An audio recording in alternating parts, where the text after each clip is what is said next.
یہ ہے وہ جگہ جہاں عباس نے اپنے آپ کو نہر القمت تک پہنچایا۔ تم عباس کے بہت قریبی دوست تھے نا؟ میں نے اور عباس نے اپنی جوانی ایک ساتھ گزاری۔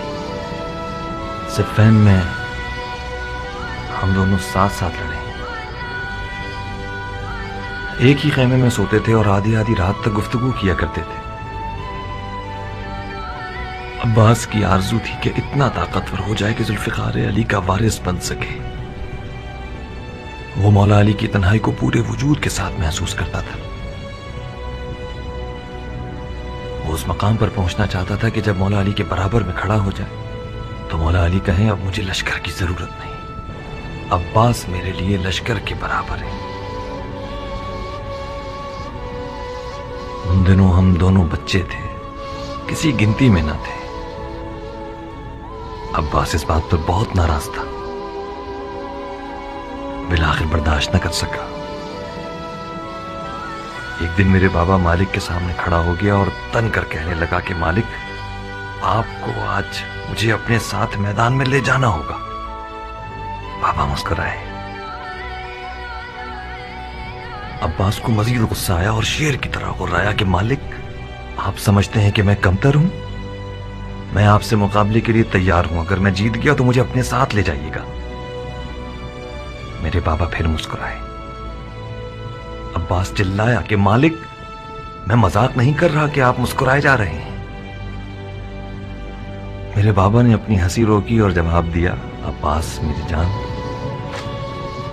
میں جانتا ہوں کہ تم بہت اچھا لڑتے ہو، مگر تم قمر بنی ہاشم ہو۔ تمہیں صفین کی سیاہ راتوں پر چمکنا ہوگا تاکہ وہ چاندنی راتیں بن جائیں۔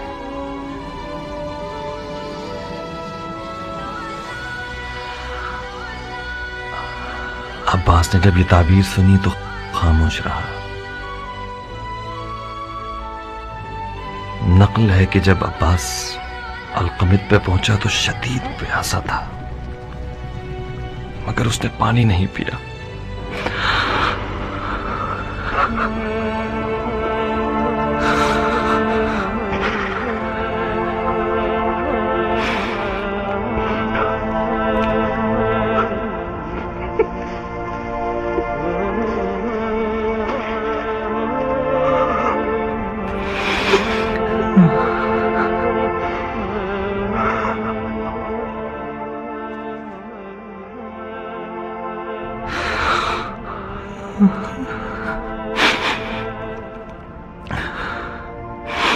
ایک رات عباس پسینے میں نہایا ہوا نیند سے گھبرا کے اٹھا، بار بار اپنے ہاتھوں کو اور مجھے دیکھتا تھا۔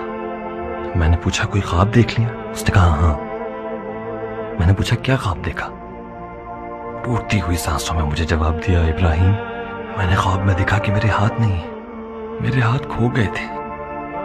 میں اپنے ہاتھوں کو ڈھونڈ رہا تھا کہ اچانک میں نے گدھ کے جیسا ایک پرندہ دیکھا جس کی چونچ میں میرے ہاتھ تھے۔ وہ میرے ہاتھوں کو کھانا چاہتا تھا۔ میں نے اسے پتھر سے مارنا چاہا، مگر مجھے خیال آیا کہ میرے پاس تو پتھر اٹھانے کے لیے ہاتھ نہیں۔ میں نے چلا کے کہا، او لاش خور، میرے ہاتھوں کو مت کھاؤ، وہ ہاتھ میرے ہیں۔ اچانک گدھ بولنے لگا، عباس، تم ان ہاتھوں کا کیا کرو گے جب تمہارے پاس اتنے پیارے پر ہیں؟ میں بھوکا ہوں، مجبور ہوں، میرے پر ٹوٹے ہوئے ہیں، تمہارے ہاتھ مجھے سیر کر دیں گے۔ تم اپنے ان خوبصورت پروں کے ساتھ پرواز کرو، جاؤ آسمان پہ اڑو۔